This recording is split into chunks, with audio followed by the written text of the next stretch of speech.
Başladım yayın. Açıldı mı? Bu ritüelimi yapmadım.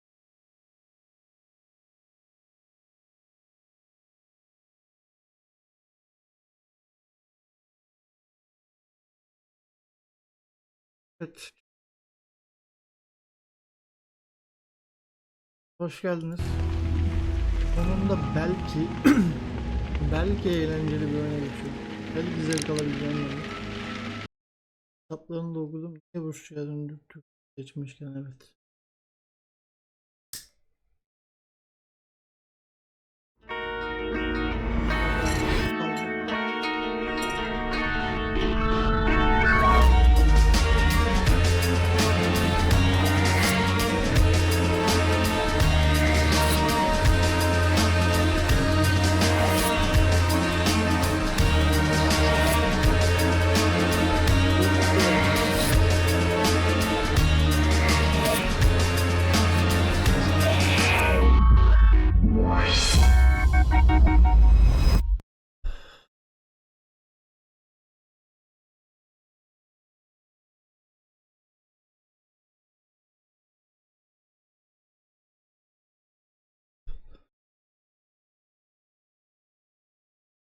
Tamam. Bakalım kitabıyla alakası var mı? Doktor Watson bu. Bu da Sherlocked.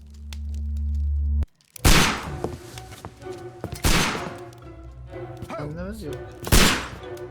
Bende. Burasını diyor.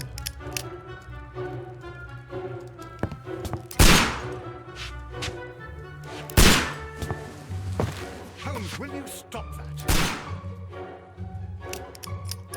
Mağazayı istiyorlar. You are utterly mad.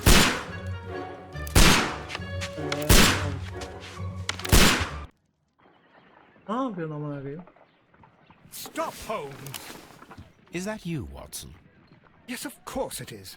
And you almost killed me. Nonsense. I was aiming for the vases. Blindfolded? Watson, quiet, please. I'm trying to concentrate.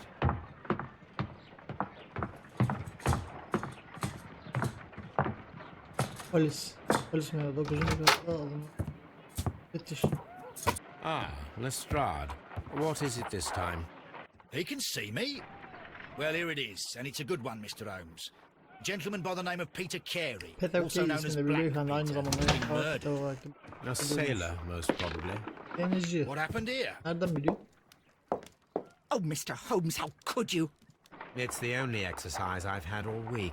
A grateful client Benim from okuduğum Limoges kitabın sent me a sonuna vase kadar collection this Fox morning. Wild I couldn't think köpeklerine of a kadar better use for it. böyle bir şey yok. You're out of your mind. I missed Yani 4 o out of 10. ev sahibi kadın hiç Given you gelmiyor. were blindfolded, that was very good. Can I have a try? Am I the only sane one here? I suppose that Watson is right, Inspector. A little brain work would be preferable now. Do please tell us more about Black Peter. Black Peter. Peter Carey, born in 1845 and 50 years old. An ambitious sort, he achieved much success in seal and whale hunting around 1894 Scandinavia. yılında ufak bir servetle Retired in emekli olmuş. 1884 with a small fortune. He invested his money in a property called Woodman's Lee, near Forest Row in Sussex. It was where he lived for Tamam. 6 years and where he was Woodman, found Woodman dead. Lee'de Yes, isminde Has the gayrimenkul. investigation already begun? yes and no. In fact, this crime is so mysterious that I would prefer you to join me down there. Give me half an hour to prepare, Inspector. Take your time and join me there. I have to go through the yard first. The Medi men struck again. What have they done this time? They robbed a powder reserve. I'll meet you at Woodman's Lee, Mr. Holmes. Woodman. I should help Mrs. Hudson here. I also have several appointments that I must keep this afternoon. I shall go alone then. Bayan Haf. Hadi bu benim okuduğum kitaptan daha ileri. Hayır. Bir kaptanı ilgilenen garip bir olay. Holmes'a görüşmeye bakıp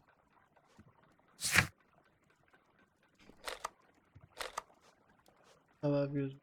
Bayağı İngiltere haritası. Delil. Maktubun profili. Tamam diye kalpler 1845 de oldu. Şimdi 50 yaşında İskender'in arasında büyük bir etmiş oldu. Sakal olduğunu nereden biliyoruz? Gerçi denizci. Sakalı kesemez.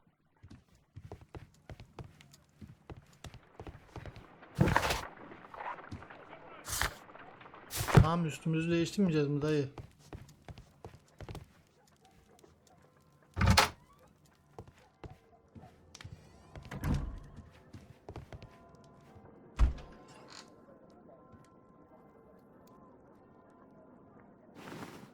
Denizci kıyafeti nasıl gözüküyor lan? Aslında mantıklı. Değilmiş ama. Serbest takım da kilitli. Gündelik. Siyah takım. Rengi takım. Yeşil takım. Bir takım. Neyse şey giyek ya. Takım. Ha, siyah mı giyek? İçindeki şey çok kötü. Kahverengi de tam görmüyorum ki kahverengi nasıl. Güzel değil. Eh. Yok. Renkli takım. Maybe. Ayrılık. Sabah. Denizci kıyafeti. Saat. Geldik saat. Ya neyse iyice moda şeyine döndü ya. Ama beyazı giy. Ya da böyle çok kötü oldun sen. Siyah da gündelik. Ya gündelik. Deliğe giy.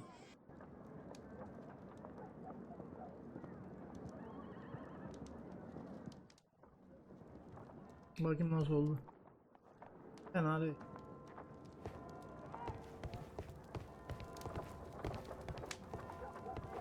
Bir şey yok. Yok. Alıcı yok. Tap mı? Crime and Punishment. Ha, oyunun. Makyaj yapmaz. Makyaj mı yapacağız? Saç, şapka. Onu ayarlayacağız. Sherlock'un böyle bir gözlüğü var normal. Bıyığı yok. Kitaptaki halini yapmayacağım. Sakalı var.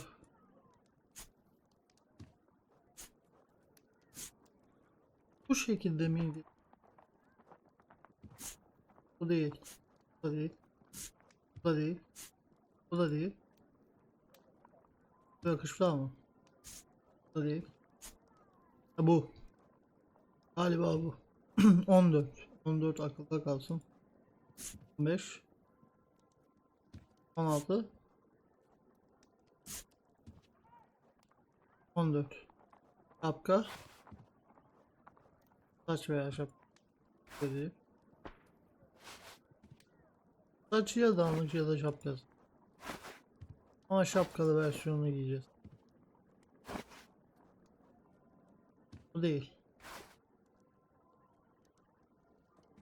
Bu olabilir. Çoğunlukla bu.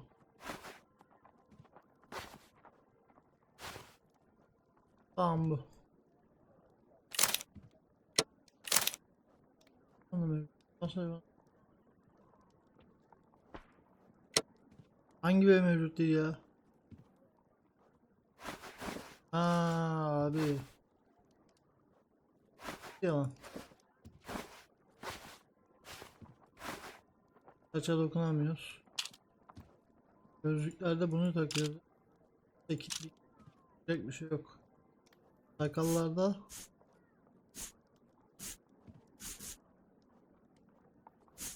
sakalların hepsi mi kilitli? Evet.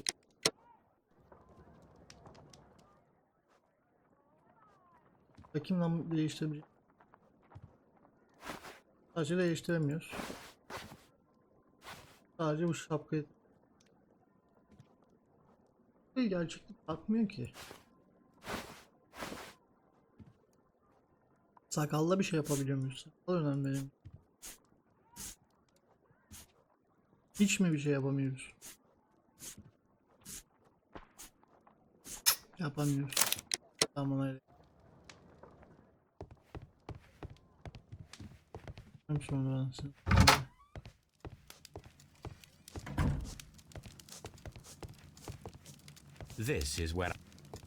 This is where I keep my post.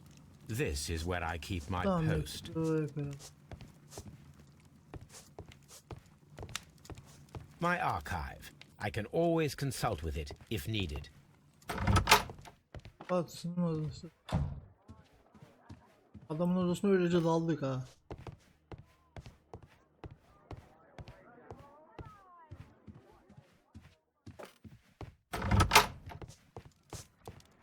Bununla bir konuşacak. You go along to Peter Carey's house. Mrs. Hudson and I will take care of the mess you've Tamam. made here.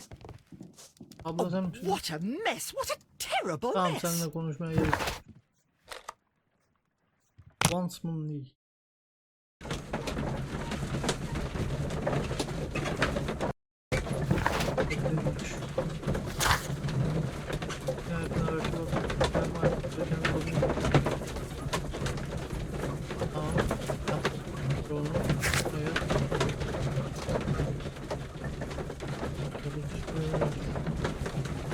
İşte doğmuş.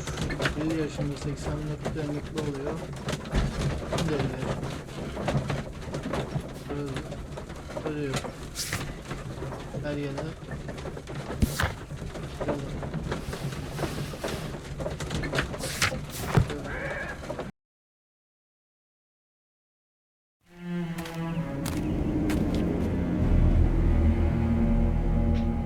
Mr. Holmes, I'm over here. Come on. I'm how are you? Geldim. Geldim.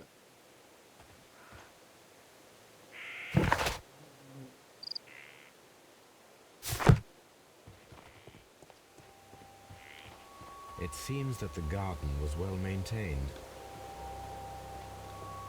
Hala konuşuruz oğlum, her şeyi görmek. Tamam. It seems that the garden was well maintained. Sağda fokus atabileceğimiz Witcher gibi bir şey yok mu ya? Sağ klikle. Kaçınmamak lazım. Inspector Lestrade, when will you remove Ne zaman my husband's kocamın body? cesetini indireceksiniz? Sacrilegious to leave him here like O this. halde bırakmak çok saygı. As soon as we can, Mrs. Önce bir Carey, I katili bulup assure you. indiririz dayı. Allow me to Ablacığım. introduce you to Mr. Sherlock Holmes. He's a detective. No doubt you've heard of him. I'll wait for you in front of the cabin, Mr. Holmes. My condolences, Mrs. Carey. Thank you, Mr. Holmes.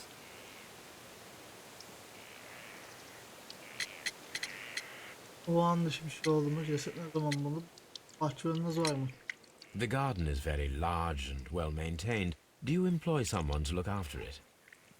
It is true, there is a lot of work, but my husband took care of it himself. Ne zaman buldun? Do you remember at what time you found your husband's body? In the morning, Sabah at saat around 7. 7 o'clock, Erken kapı. I noticed the Buldum, cabin buldum. door was open, Bakmadım. but I didn't go in to take a look, for I knew my husband would not have liked it. Erkan'ın At kapısından around 10 içeri bakmak o'clock, I hoşuma dared to gitmiyor. glance in through the door Adamın and... Oh dear. ziyaretçisi oldu mu? Was your husband accustomed to receiving visitors? Oh no, I don't think so.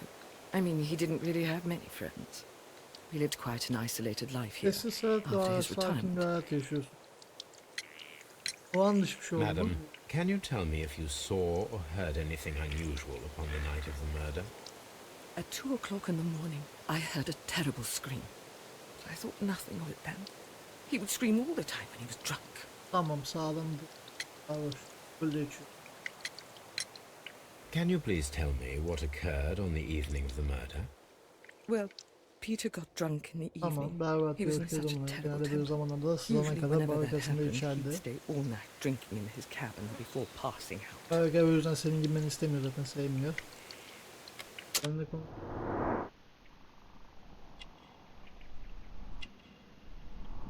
Ne yapıyor?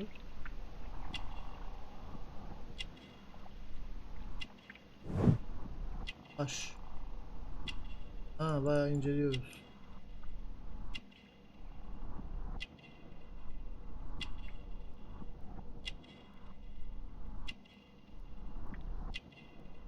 Ama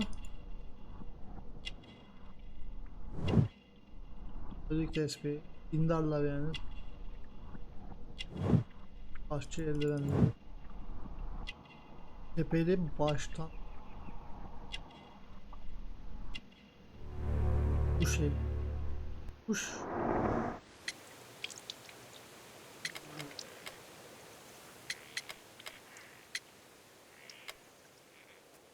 Thank you, madam. Sherlock musun ben?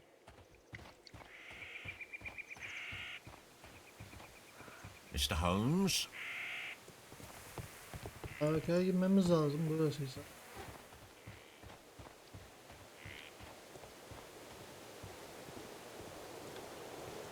Bakalım burada bir şey var mı? Yok. Burası temiz mi? Temiz. Temiz.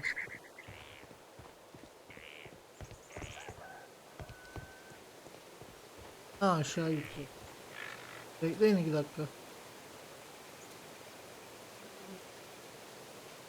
Geliyor.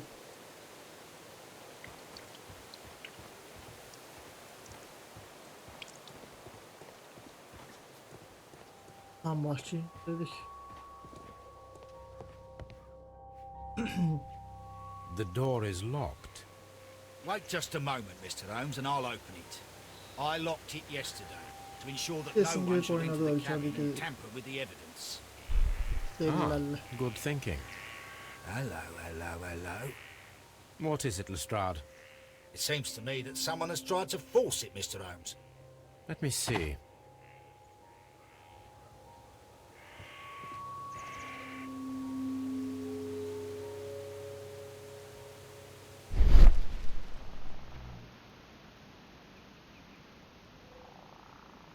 Tamam. These scratches are fresh. Daha yeni yapılmış. You're right. Someone tried to force open the door. I swear these scratches were not here yesterday. Our mysterious visitor came here last night. Well, he's not the man for the job. This lock is not a difficult one. Perhaps he did not have the right tool. Aç kapıyı artık.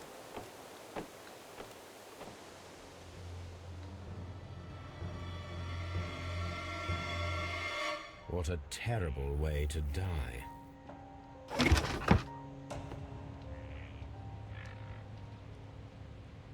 Old navigation instruments, nothing interesting.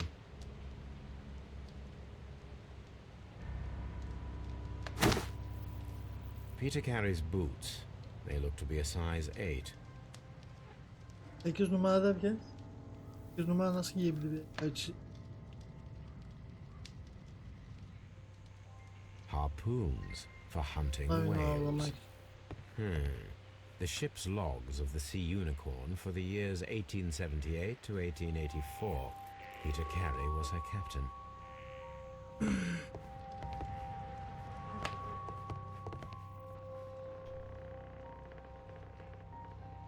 Someone drank from this glass recently. Rum, a Rum. sailor's drink. It seemed that Captain Carey was enjoying a drink before he met his death.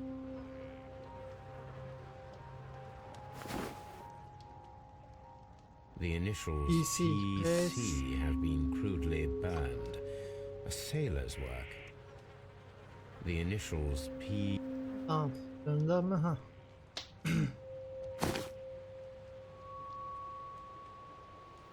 Açar mısın bir daha?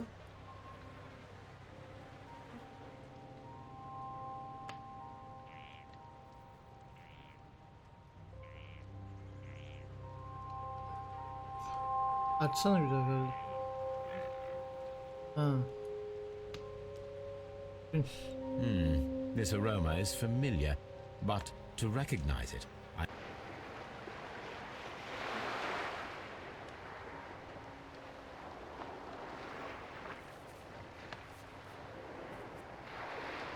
Gün yaptığını hareket ettiriyor. Ha.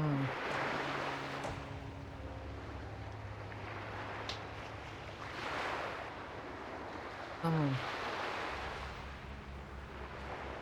Lan nasıl hareket?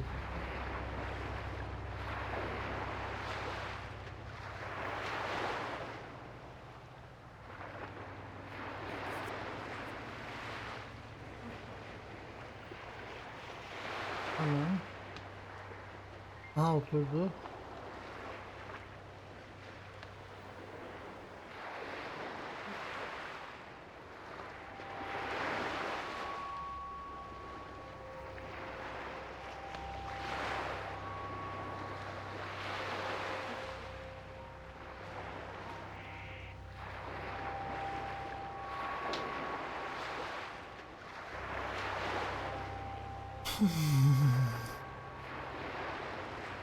Üç boyutlu resim gibi de.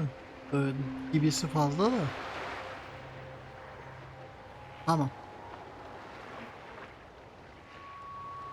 E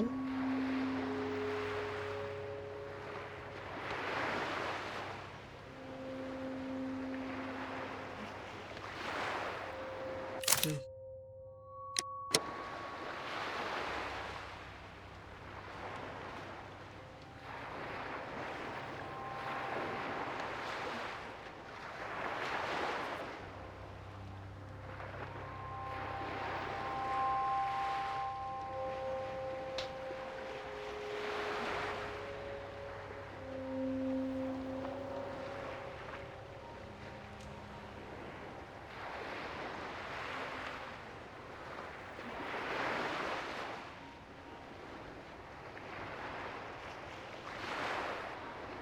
bunu çözene kadar var.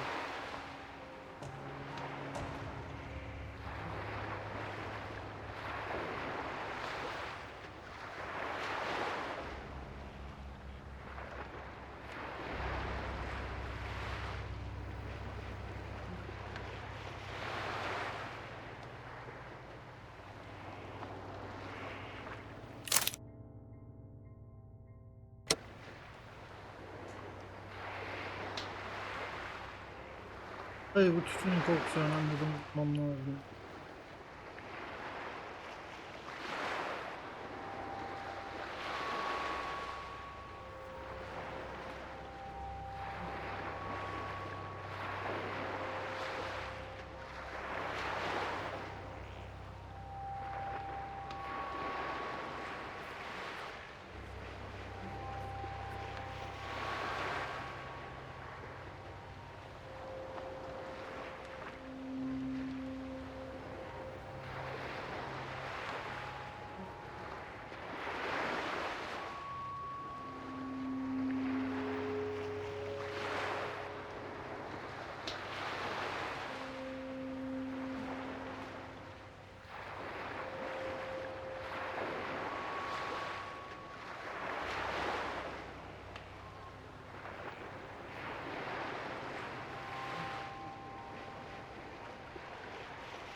Hadi inşallah.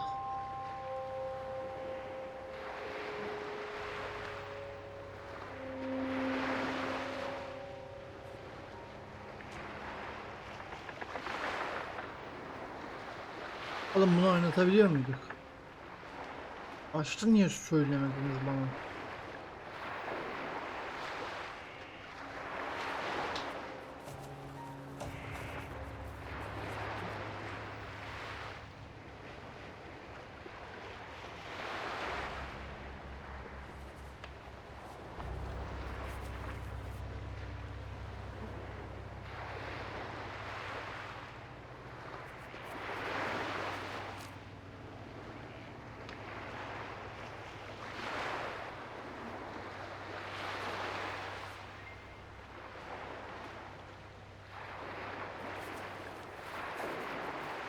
Ya milimlik şey olsun.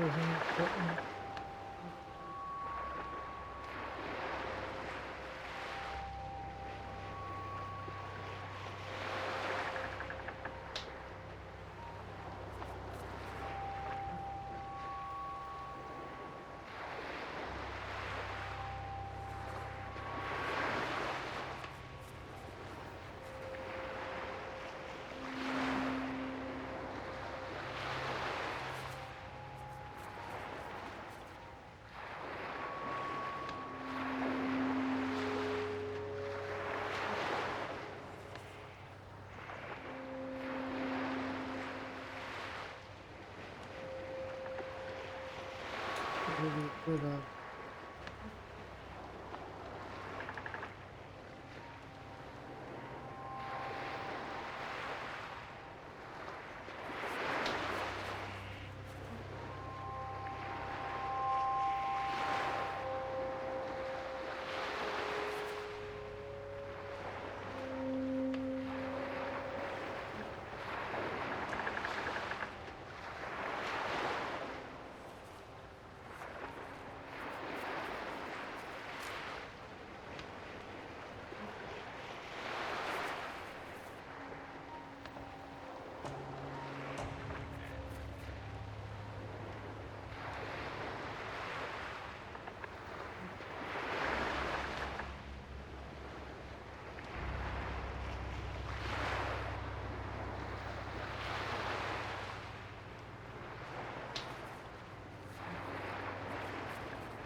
Nereden kokladık seni?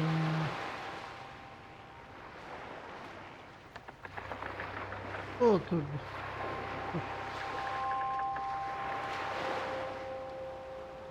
Tam oturmadı.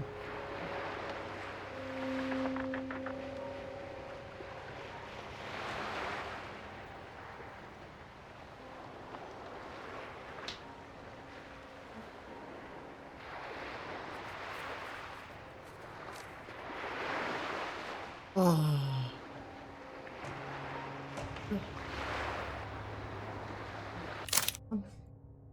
Anlamak istemiyorum. Bu.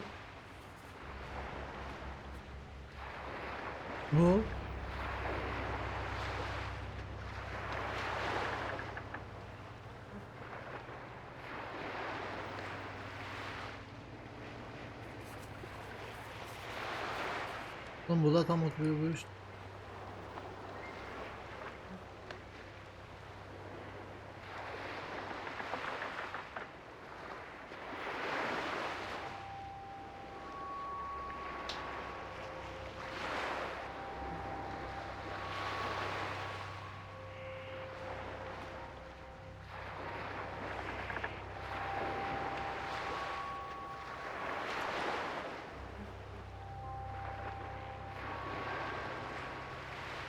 Geçti.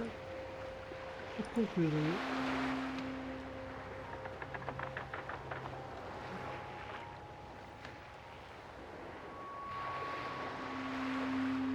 Kolluk değil mi? Bu.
Yes, this is a coarse tobacco, quite strong and very popular among sailors.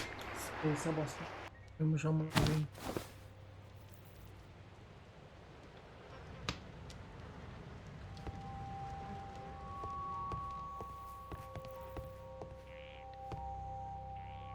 Ne olur The düzgün ol. tooth of a sperm whale, Aynen şimdi probably from one muhtemelen. of Peter Allah. Carey's catches.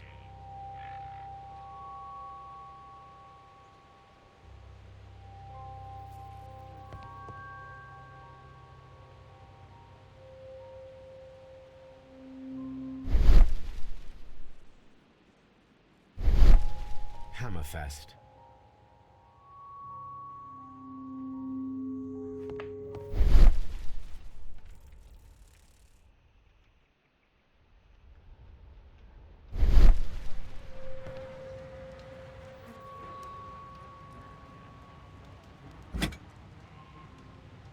Denizci bıçağı. This wooden handle is plain and solid. This blood is from the pool underneath the dead body. Peter Carey tried to defend himself with this knife, but he did not succeed.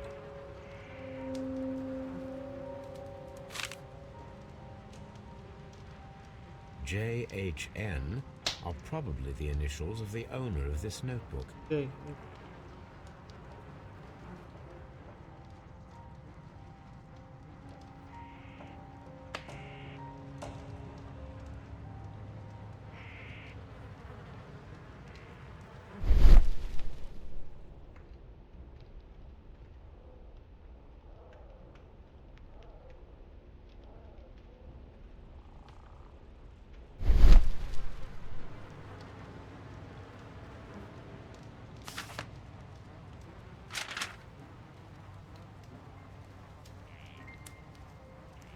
This man is in his 50s, yet he still looks quite strong.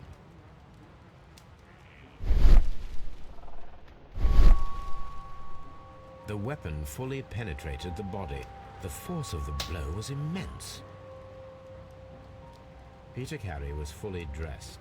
He was not caught by surprise. It is possible that he knew his murderer.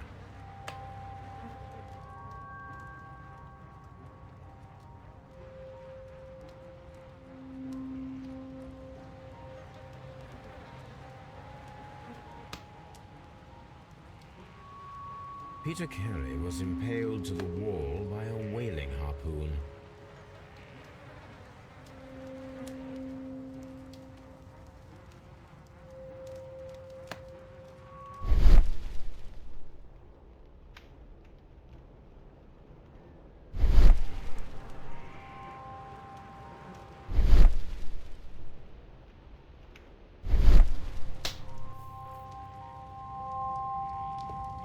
The Sea Unicorn. She was the ship that Peter Carey commanded. Unicorn. Orada da bir şey. The ship's logs of the Sea Unicorn for the years 1878 Tek to boynuzunun kayıtları. 1884. Deniz, Peter Carey was her denizlerin captain. tek boynuzu. Ha, o yüzden Sea Unicorn. The ship.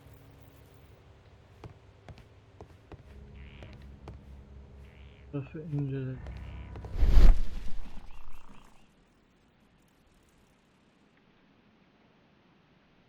This place is not covered with dust, like the rest of the shelf. An object was taken from here. It was larger than a book, a box or a small chest, perhaps.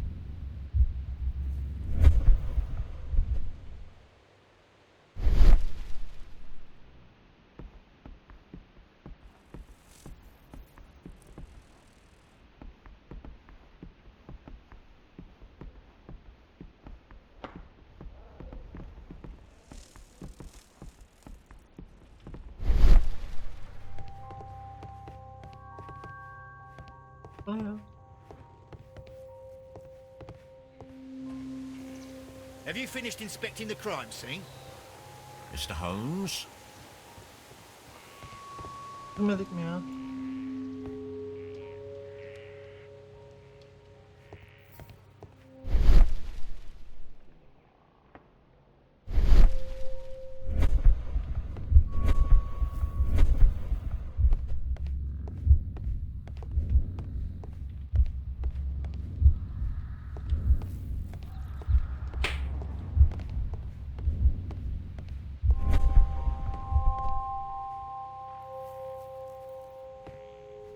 The murder weapon was probably taken from this rack.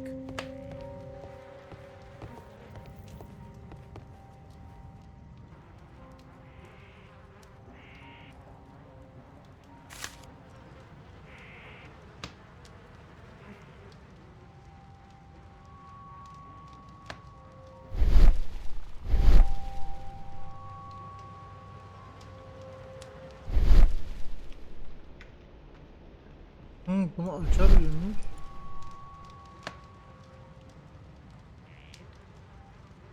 Öldürdük de açsak iyi olur. Açalım mı? The pattern of the blood stain indicates that the notebook was not lying on the floor prior to the crime, but it was dropped into the pool of blood after the death of Peter Carey. Hah, açmadık. Al bizde. These abbreviations mean something, but what?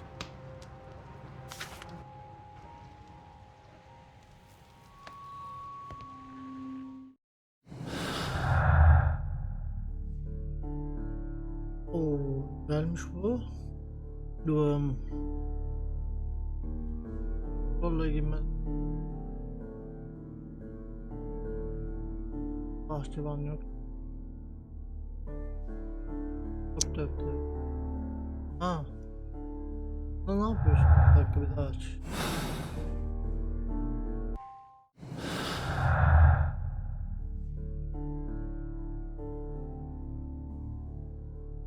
F1 Bas bir yardım etsin. Bekle. Ha. Orla girme. Görme.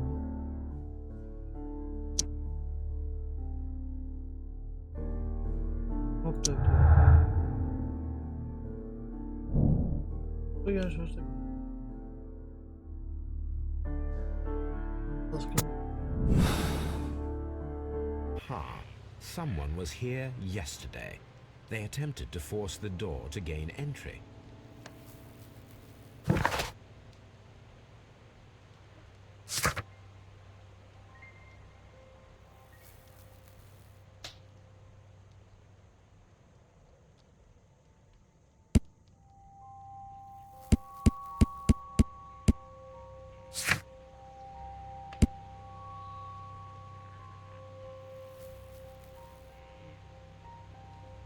Daha genç bir.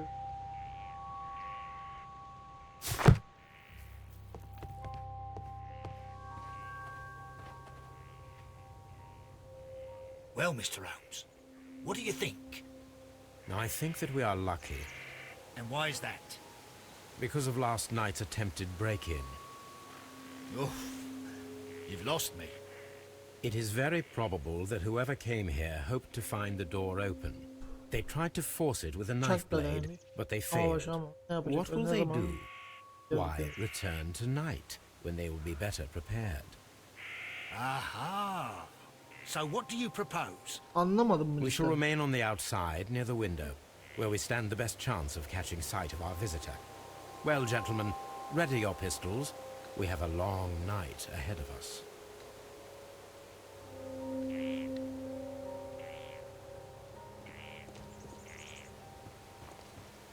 We need to find a good place for an ambush. Perhaps behind Carey's cabin, near the window. Böyle yapıyoruz. Aa.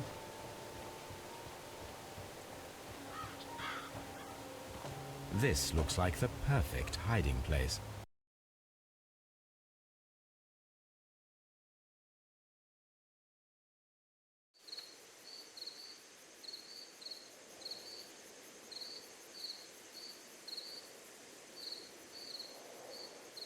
Arkadan girmeydi. Bulamazlar. Lan niye arkaya bakmıyor ki? Kaç panik. Shh. Did you hear that? İşleyip sen kork.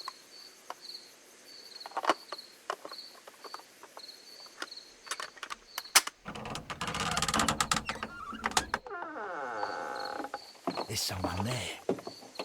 I'm gonna collar him. I'll be right behind you. Police! Hold it right there.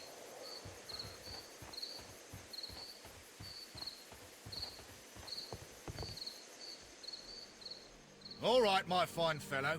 Who are you and what are you doing here? You're detectives, I suppose. You imagine that I'm connected with the death of Captain Carey. I assure you I'm innocent. Innocence? And what are you doing in his cabin? Allah Shall aşkına. I tell you?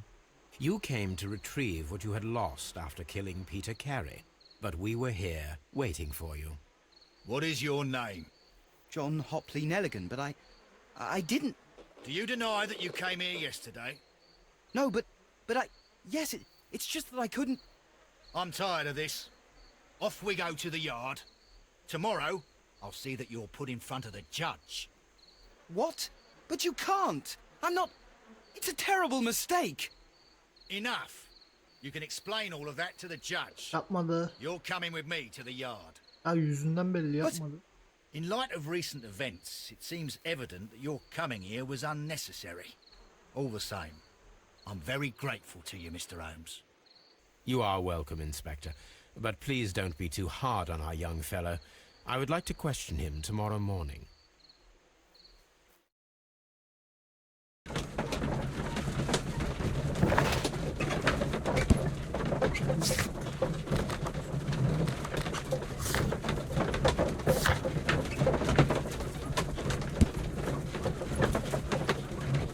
Yaşlarında o şeyin çağa geçmesi için şimdi yanındaki olanlar da iyi.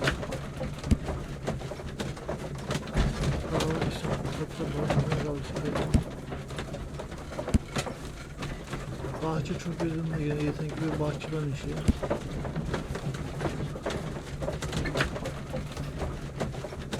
Genelde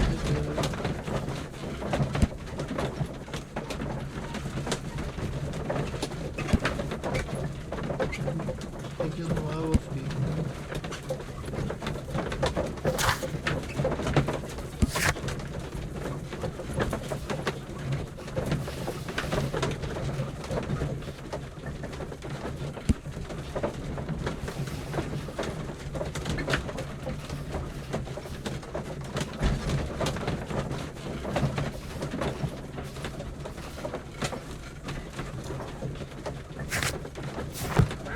Devam et, o çocuk yapmalı ya.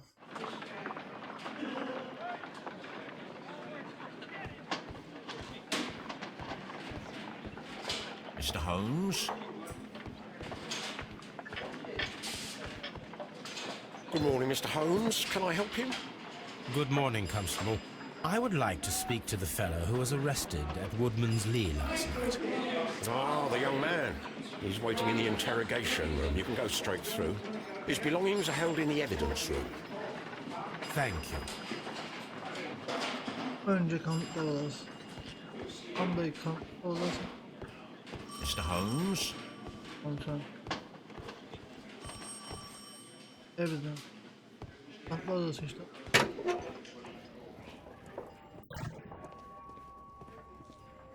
These are the suspect's belongings.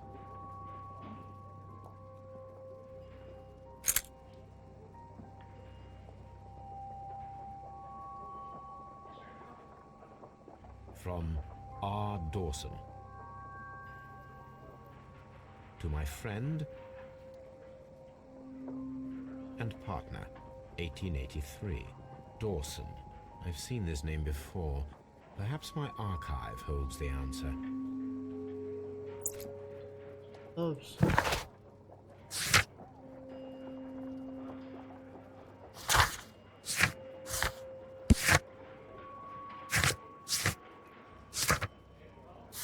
Şöyle.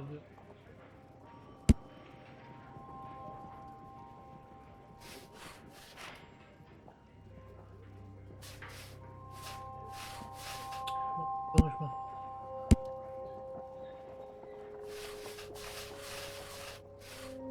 Kadının konuşması.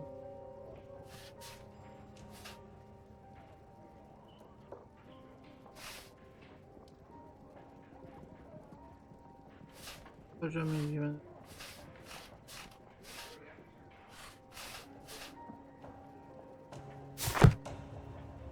The notebook that we found on Peter Carey's cabin floor. These abbreviations mean something, but what? A handkerchief with the initials JHN. These abbreviations... A pocket knife. It was used to force the door of Peter Carey's cabin.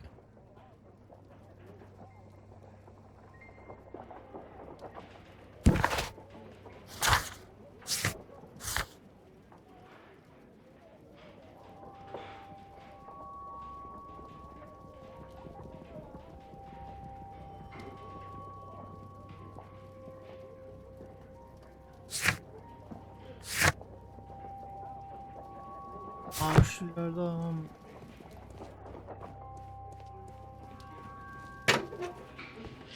Bu odasını alıyor. Yaptı. Morg. Burası ne? Locked.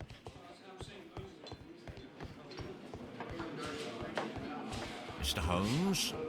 Konuştu. At your service, Mr. Holmes. Tamam, arşiv odası nerede?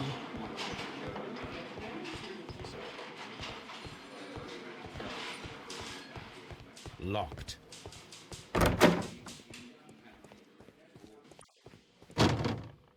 Morg'da ne yapacağız ya?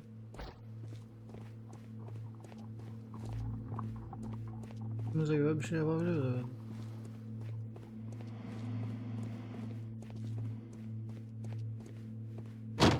Şu anlık morgda bir şey yapamıyoruz. Locked. Tamam, buraya da giremiyoruz. Yapacak bir şey yok.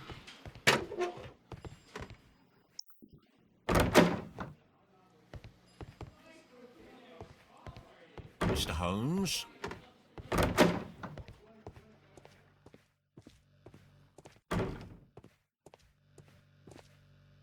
Gel bakayım bir sen. Not defterine. Does this notebook belong to you? Yes. But where did you find it? I did not know... I thought I'd lost it at the hotel. What do these abbreviations mean? Oh, no. I beg you, I can't. If I told you, it would only make things worse. But I will find out eventually, Mr. Nelligan.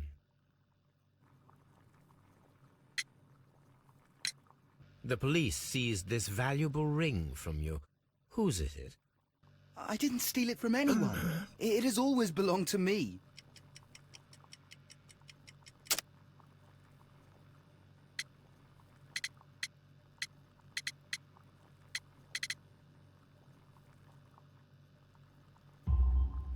The ring's date of engraving is many years ago. You would have been a child then, hardly in any position to receive such an item from a partner. The sea knife was found near Carey's body. Tell me, Mr. Nelligan, did Mr. Carey try to defend himself or to attack you with it? I don't know. I didn't kill anyone. Tamam söyle o zaman gerçek.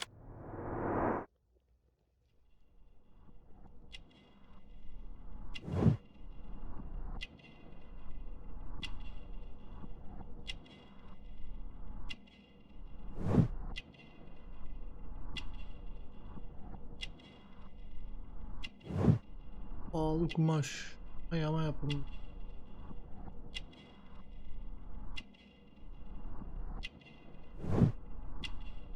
Düğmeler.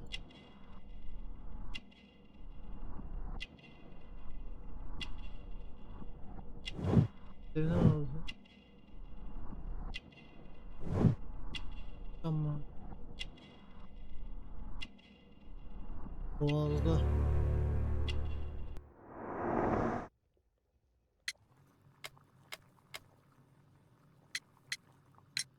So, Mr. Nelligan, who is the true owner of the ring? The ring is mine.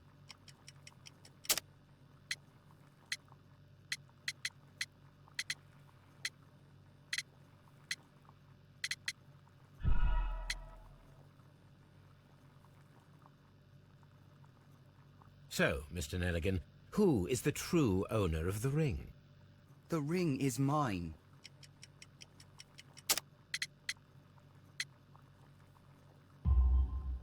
No, Mr. Nelligan. I believe that the ring had belonged to your father. Oh, but how do you know? The jacket you are wearing is made of an expensive fabric that only a man of exceptional wealth could afford. You do not seem to me to be a rich man, Mr. Nelligan. Furthermore, the garment is ill-fitting. It is quite clear that it belonged to someone else, most probably your father. With your father gone and taking with him the family's wealth, as a little boy you had to find yourself a manual job, and it was most probably cleaning fish. You cut your hands often while working. I can tell from the scars. I'm speechless, Mr. Holmes. It all happened exactly as you say. Tamam. Gerçeği söyle o zaman. Well, I will see you soon, young man. Please let me go. I'm innocent. Hangi gerçeği söyle.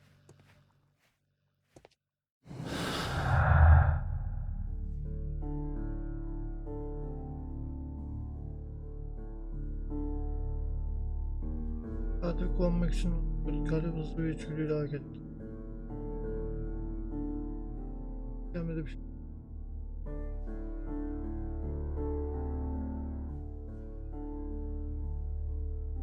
Orla gibi.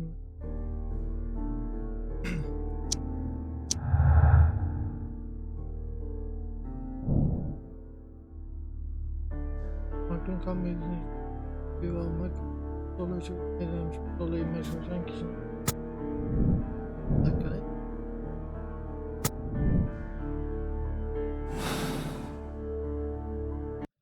Ya bas.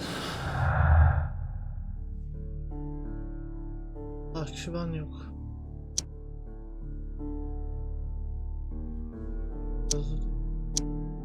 Bak bunun sebebini bulamıyorum.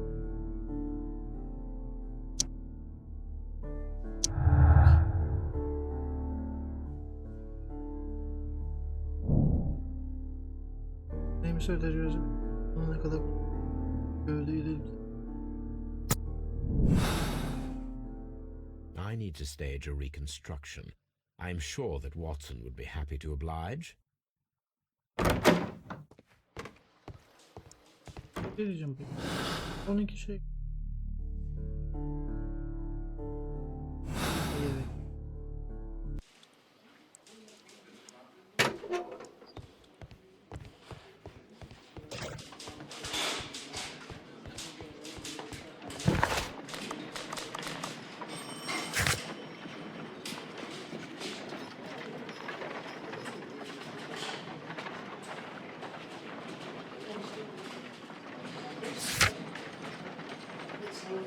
Arşivlerde aramak da gerekiyor. Eve gidelim.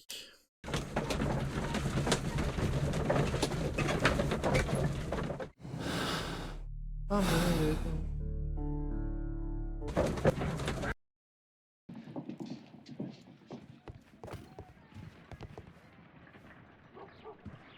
A spot of whaling, Watson.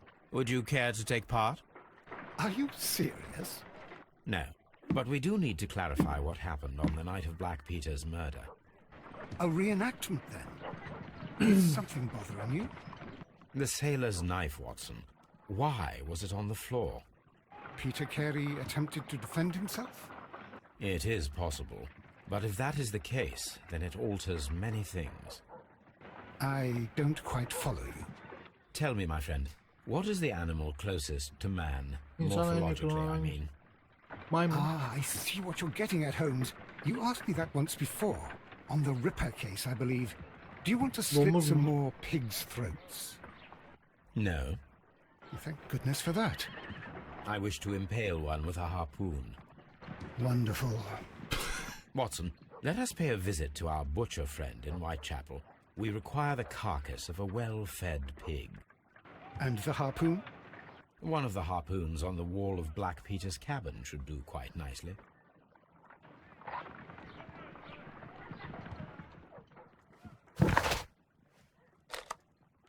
I need to take a harpoon with...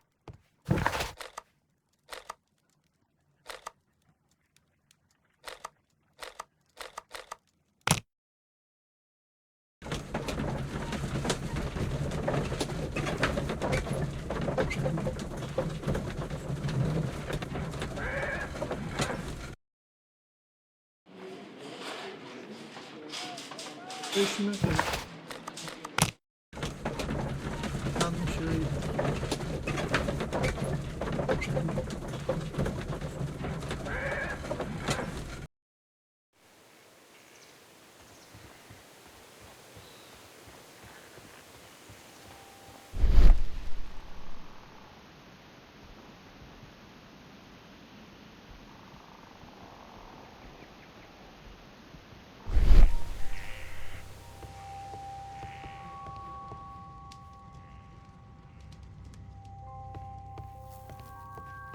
That should do it. Now I am ready for the experiment.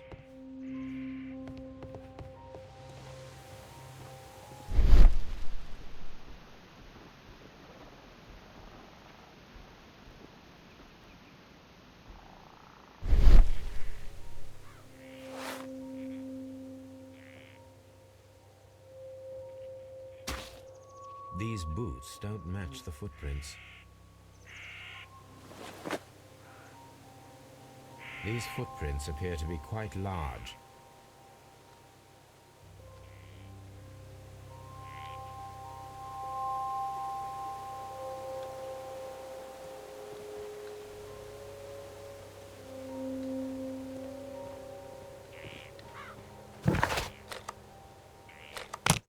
Buraya gidip bir domuz var ya.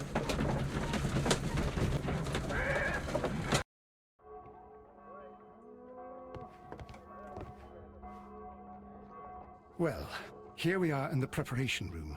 I can't say that I like the smell of it much. What do you intend to do? To indulge myself in a little experiment. The challenge of lancing a pig's carcass with a heavy harpoon. A little experiment? Stand aside, Watson. This might be dangerous. I am not well practiced in this exercise, yet. Holmes, you should aim for the mark in order to perform the most reliable test.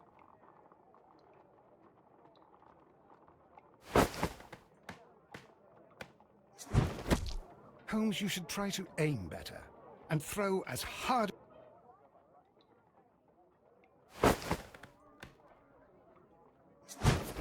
Ah!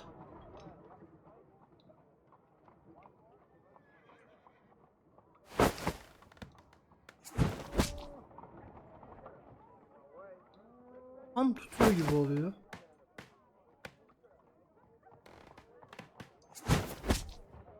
Tamamdır. This is the best possible result that I could get. Do you see, Watson? Throwing a harpoon and pinning a man to a wall requires either exceptional strength and training or diabolical luck. If it was luck, then it was a chance in 1,000 that night. Well, yes. Let us leave now. All right. But before we go, I suppose I'll have to pay for all these carcasses you've happily mangled. Niye veriyoruz ya? Altta o Very deney well, yap. but please hurry. Of course. Geldik.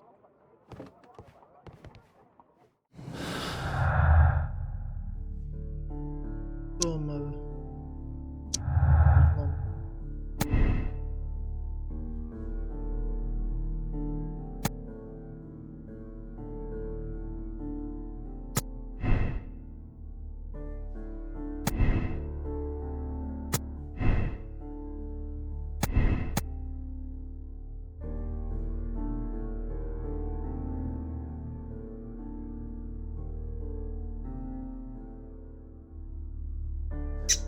Değişir ya.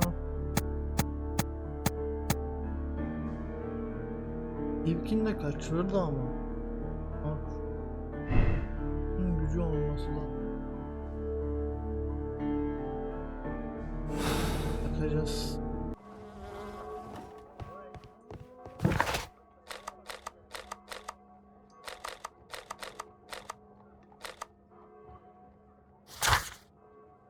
Arşivler daha var diyor.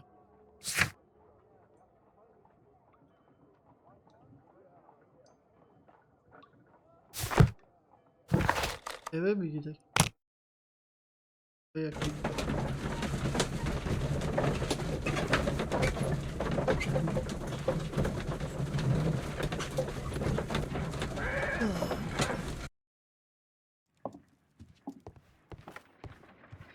Good gracious, you caught someone. At least now you... Brave Toby. The best nose in the British Empire.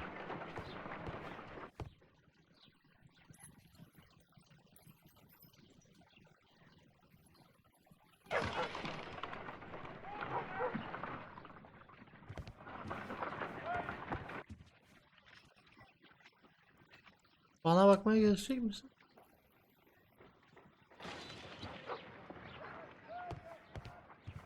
My analysis table. It is useful for my work.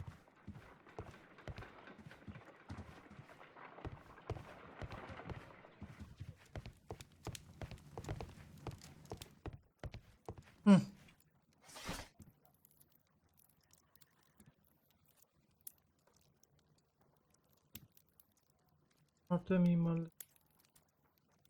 Yok, İngiltere Müzesi'nde antik sanat, parlamenterleri değil.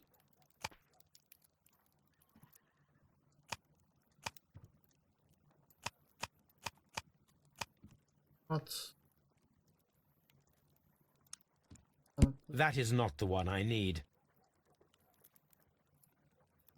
That is not the one I Bence de need. değil. That is not the one I need. Parlamenterleri değil. That is Abi not o the nasıl one. değil? That is not the one I need. That is not the one I need. Kentsel ekonomi olamaz. Pardon. Galatasaray,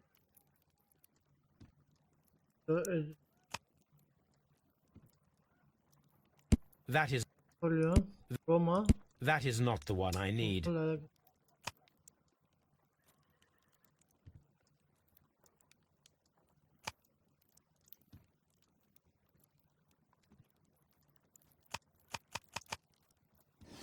Hah, Hazreti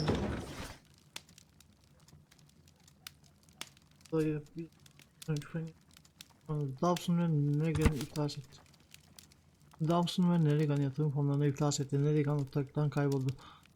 Dawson ve Nelligan yatırım fonları Cornwall'daki bölgesel bir bankada kurtuluş olup borçlarından dolayı iflas etti. Genel çıkarı ve kapatılma kararı alındı. Banka ne banka olup 23. banko. İkinci büyük iflas etme faciası. Aileleri facia aldı. Joshua Nelligan banka sahibi bir gizemli bir şekilde yönetemiyor. Nelligan polisleri hem de borç veren adam. Here it is. Now I begin to understand that young man's story, but I am still unclear as to what connects him with the murder. It is time to ask him.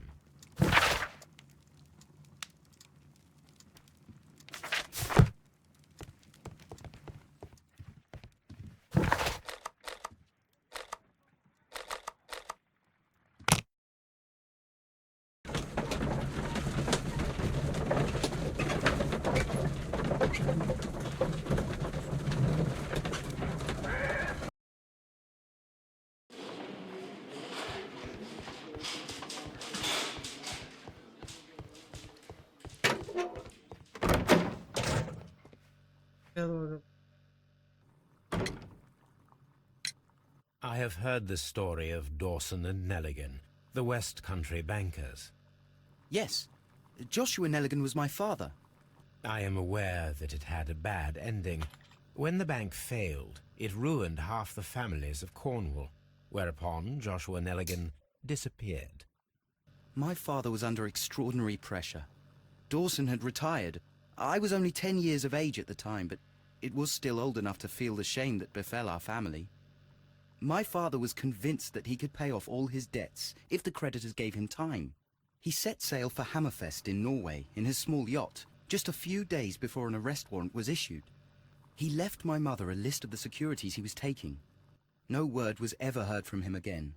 We believe that his vessel went down, taking with it everyone and everything on board. Thank you for the story, Mr. Nelligan. At last, we are making some progress. Interesting. Joshua Nelligan and Peter Carey were both at sea in Norway. There is definitely some connection between Peter Carey and Joshua Nelligan's disappearance.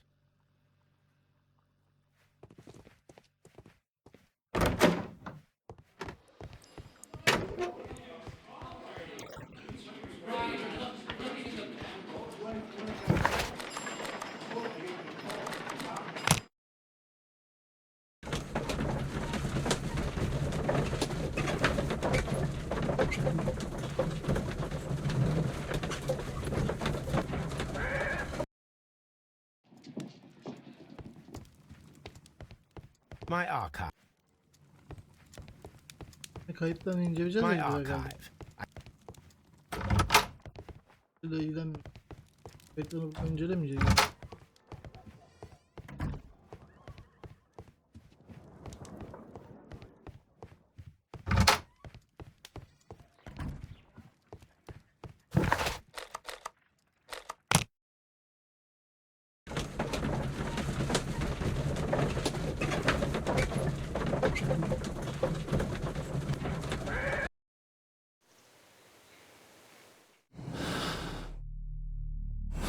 Bilgi bulmalı.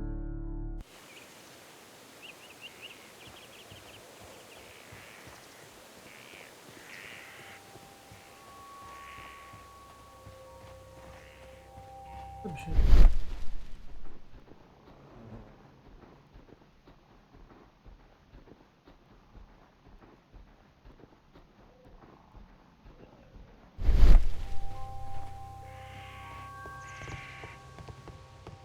1483.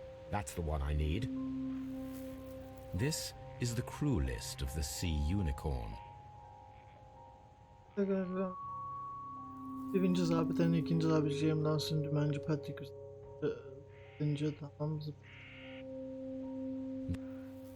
This is the crew list. Log notes for July. Nothing special. Log notes for August. These pages have been torn away. Canadian Pacific Railway, CPR. A torn piece from a bond certificate. I have seen this abbreviation somewhere very recently. There are 3 ways of discovering what happened in August of 1883 aboard the Sea Unicorn. The first 2 of these will require speaking with a dead man. The last would be to locate vital witnesses, the sailors involved in this whale hunt campaign. Tamam. Bulalım bir tanesini.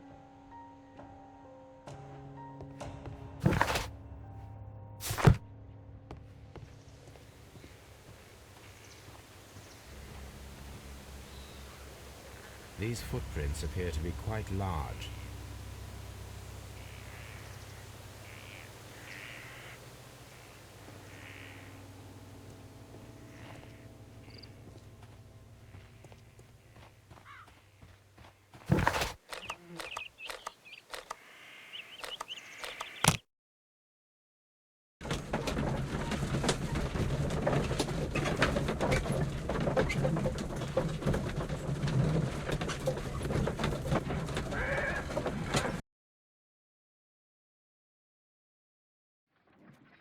Something new, Watson. I have the list of sailors who were aboard the Sea Unicorn. We shall soon learn what happened to Nelligan's father.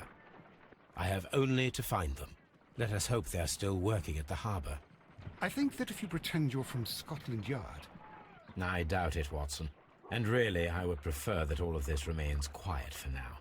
But I have another solution. I'll call in the specialist. And who might they be? The secret police division of Baker Street. Ah, you mean young Wiggins and his gang?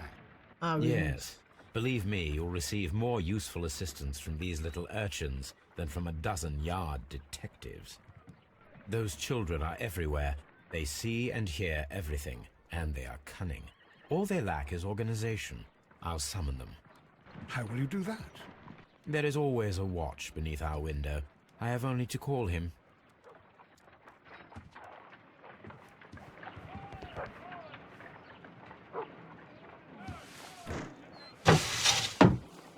Wiggins, could you come upstairs, please?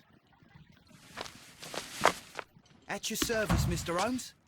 Wiggins, I need you to track down certain people for me. I'll give you a list. You can read, can't you? Big Oliver from our gang. He can, because his father is the coachman of a famous lawyer. Fascinating. Here is the list of sailors. Sailors? Easy. Just got to look where the rum and the red lights are. Sorry to trouble you, Mr. Holmes, but the inspector asks that you come to the station as soon as possible. Thank you. I'll be there shortly.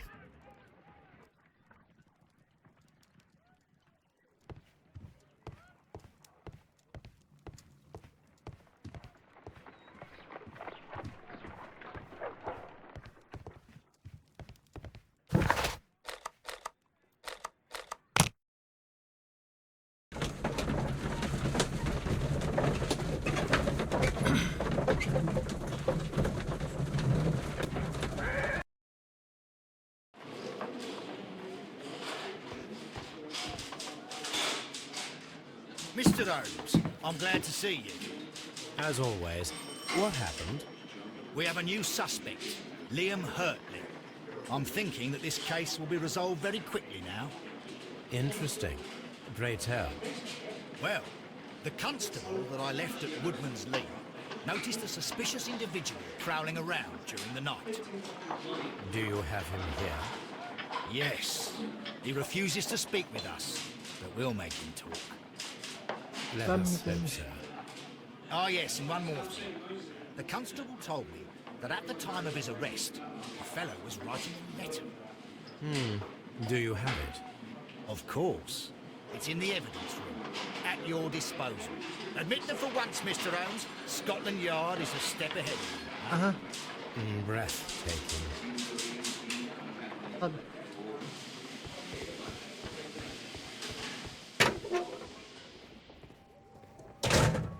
These are the suspect's belongings. Liam Hurtley's old boots. They're a size 9.5. Bunlar orada gizli uyuyor. A pen. Nothing unusual about it. The stains are fresh. They can be removed with the proper chemicals.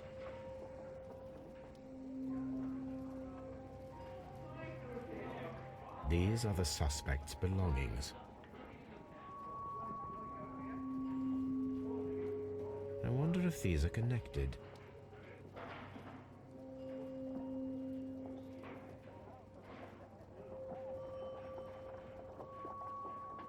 Sekiz beş. 8 5 3 1 5 1. Now we have the proof that Nelligan's papers were indeed here. It seems that they have vanished, however.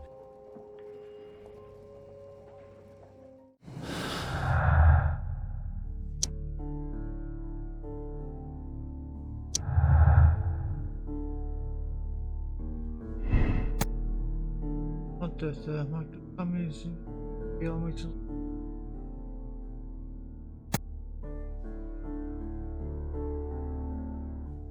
Kağıtla ve mana vardı açıklanma.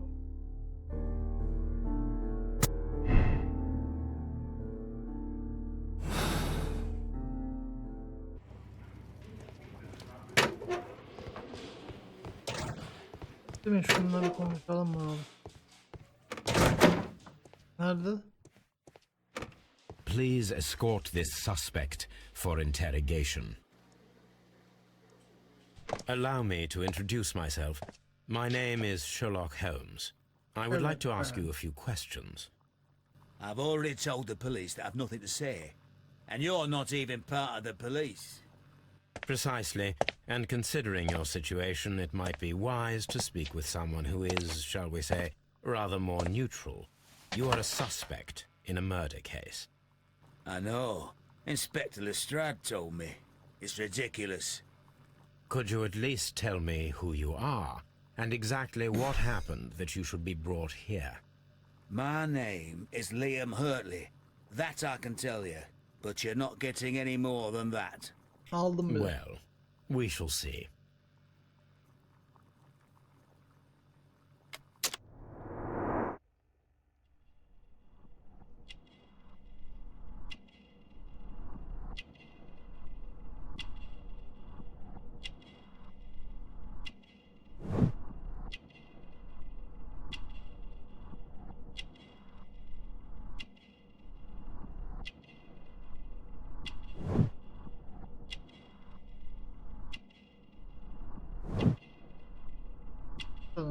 Bahçıvan mı bu?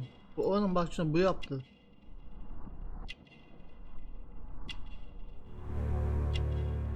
Ya bak. Bahçıvan. That's all for now. Sensin.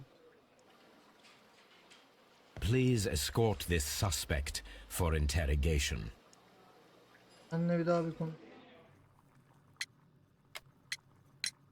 Tell me, Mr. Nelligan, what exactly were you hoping to find inside Peter Carey's cabin? I was trying to find some information about my father.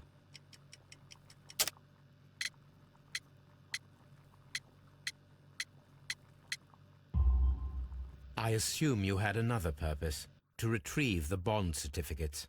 Am I correct? Yes. I discovered some time ago that a few of the missing securities had reappeared on the London market. You can imagine my amazement. I spent months trying to find them, and at last I discovered that the original seller had been Captain Peter Carey. These papers, they belonged to my family, but I could not find them there. That's all for now. Well, I will see you soon, young man.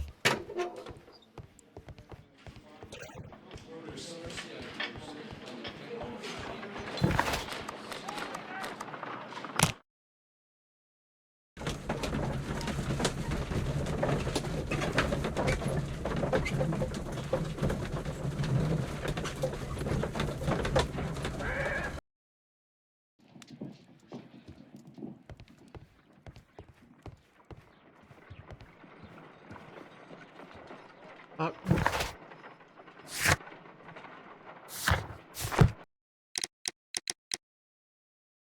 Aynen.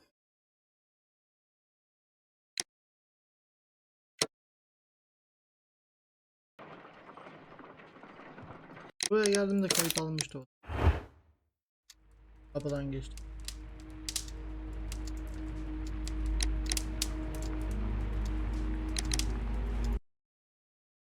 Bugünlük bu kadardı.